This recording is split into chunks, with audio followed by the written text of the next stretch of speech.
Welcome back to another video. In this video, I went ahead and made a spreadsheet with the Lucid's current quarterly financials. I extrapolated some, and I also kind of made a path to profitability for Lucid. In this video, I want to dive into the spreadsheet and their current financials and kind of explain what this path to current profitability would look like. So go ahead, buckle up, and enjoy the ride. Let's go ahead and dive into the spreadsheets. So let me go ahead and pull up their current financials right here, and you guys can kind of tell me what you think. So obviously, as you see right here, we just watched the CEO of Lucid. If you haven't seen that video, go ahead and wait till the end of the video, watch the video all the way through, and click the video at the very end, and you can kind of see my summary of what the CEO of Lucid had to say on Bloomberg Television. But we went through IR, and we went through Lucid's financials from their last quarterly report and their last annual report. Using this information, I kind of wanted to build a path for what does it look like when Lucid becomes profitable. So their quarter one revenue was $235 million, and I took their deliveries from this quarter, so I know that it's not perfect. And I got around $71,000 per car, which honestly seems about in line to what Lucid is expected to do. Again, no, by any means necessary, no decision to buy or sell a security of any sort should be made based off of this video or this video alone. Please consult your financial advisor and do your own due diligence on a company before investing or deciding not to invest. This video is for informational purposes only. Okay, great. Now that you guys understand that, I took their expenses. Their expenses on revenue were $463 million. Their operating expenses like SG&A and let me pull it up really quick. Like their SG&A and R&D was $463 million. Kind of weird that those numbers mirrored each other. That gave us a negative profit of $691 million. Again, that's a negative sign right there. As of April 30th, I'll go ahead and show you guys. If you go to the very top of the securities filing, this is a pretty close estimate to what we have. Their shares outstanding as of April 30th, 2025 is 3,050,000,000 shares. That gives us a negative EPS of 23 cents. And you can go down here to their statement of cash flows or their statement of operations, and you can see a negative 24 cents. So we're 1 cent off of an EPS, but in terms of a spreadsheet, pretty darn close. So that is the quarter. Now, don't make the same mistake I did and use the numbers from the quarter. You have to go ahead and annualize it. So what did I do? Now, this is not fair because if you're going to annualize it, you should add in expenses because they're going to ramp up. Hopefully each quarter, like we've been seeing, they're going to continue to ramp up deliveries. So their expenses are probably going to go up more than just multiplying each quarter by 4. So full disclaimer, this is just taking their quarter expenses and multiplying it by 4. You should probably add anywhere between 2 to 10% per quarter. Fair enough. Per quarter, between 2 and 5%. I realize that's kind of wide. You should add that to their expenses, but I did not in this spreadsheet. For the purpose of the spreadsheet, I just multiplied their previous quarter by 4. And what does that look like? Okay. So based on just their last quarter, which was, as far as I'm concerned, and EPS wise, their best quarter, they will be at a negative 91 cents earnings per share. So they're not earning any money per share. So we can't really multiply that by any means. So what do we have? We have negative 91 cents per share, negative $2.7 billion in negative net profit. So that's what if they delivered 13,000 vehicles at a $71,000 selling price. Now, let's go ahead and take a look at their, I call this win profit. So I want you to take a look at this slot right here, this little column. So I went ahead and did some research, and the most Tesla sold of their Model S and Model X model per quarter was 27,500, which is honestly higher than I thought. And in that year, they sold around 110,000 of those cars, give or take. These are not perfect numbers. You can give or take probably 20 or 30,000 on both ends, which is, and they were selling between $70,000 and $100,000 per car. So we're actually on the lower end of the average selling price. But I just want you guys to keep that in mind, that these high-end cars have been sold in these quantities before. So now let's go ahead and take a look at when profit for Lucid. I want you guys to take a look at this. So on a quarterly basis, what I'm looking at is how do I get this EPS to as close to profitable as possible? So let's see if delivering 5,000 cars gets us there. No, but we're closer. Okay. So I looked at that EPS number and it's at 19 cents. Okay.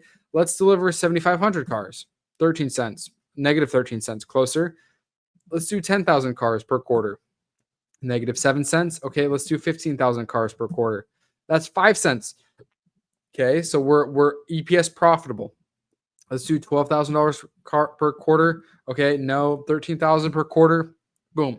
Now we're break even. Again, if you're going to ramp up deliveries this much, you really should be ramping up these expenses, like operating expenses and expenses on revenue. But I did not. And if you're and unless they're going to sell a lot of gravity, which they could, they honestly could. I don't know. I'm just playing with the spreadsheets here. Okay. Um, their average selling price will probably go down, which is okay. It's normal for a company scaling manufacturing, especially getting to cheaper models. You're going to see expenses go up. You're going to see ASP go down. So you're going to see this. You're going to see this. Need to see this number a little bit higher, maybe in the 15,000 delivery per quarter range, to see that EPS at zero. But for the sake of the spreadsheet, let's just say that they got economies at scale. Which, if you watch my video from the CEO, you'll learn when they're gonna hit economies of scale. When they'll hit economies of scale. They haven't hit that yet. So these numbers will probably go up. Now let's go ahead and annualize. And all I did to annualize was I just multiplied the expenses and the revenue by 4. Well, the revenue is actually multiplied by the number of deliveries. So we'll go ahead and manipulate that number. The deliveries is the only number that is the variable here. The rest, it's dynamic with itself. But I just for the annualized portion, I just multiplied the operating expenses and the expenses on revenue by 4. And the profit is a combination of all of this. You can see my formula here. So if you want to pause the video and calculate that formula to double check it, you can, but I've checked it multiple times. So we should be good there. You'll see a net profit of negative 2.7 billion. No shares outstanding. Earnings per share negative 91 on the year. Okay, not the per quarter, per year. So it's like, okay, how many cars do we need to deliver for Lucid to hit a profit on a yearly basis? Let's try 50,000. Okay, 50,000. They're still at negative 5 cents earnings per share. Let's go ahead and do 55,000 deliveries. Now they're at 7 cents per share, which is awesome. Okay, it's earnings per share. That's huge. They're a profitable car company. There's not very many of those around. Let's try 52,000. Perfect. 52,000 gets us $0 $0 earnings per share, which is essentially break even on the path to profitability.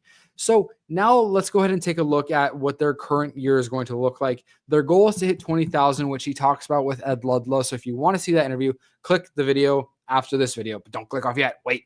20,000 deliveries will get you negative 75 cents. If we can see this, honestly, in my opinion, I'll be happy to see that, because that means their earnings per share are getting better and better. So that's it's still negative, but it's getting better. So we really, and again, I'm not going to do that whole disclaimer thing about the expenses not scaling, because eventually they will hit economies of scale and they'll have better margins and they'll finally be profitable on their cars. Because they're not quite profitable per car yet, but around the 50 to 75,000 car range per year is when we're going to see Lucid really start to make a profit.